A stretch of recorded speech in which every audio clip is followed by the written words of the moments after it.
Hello guys, in today's video I'm gonna show you how to fix League of Legends not launching easy and quick. If you want to fix it, all you have to do just click here and then type background apps,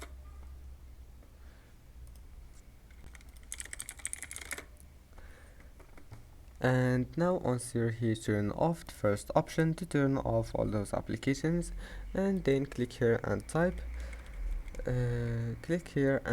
notifications and action settings. Turn off notifications and go to tablet. Click never use tablet mode, then close it, and after that restart your PC, and after starting your PC close all the applications that you don't need here, and then try to open League of Legends, and now your problem must be fixed. But if that doesn't fix it, then you must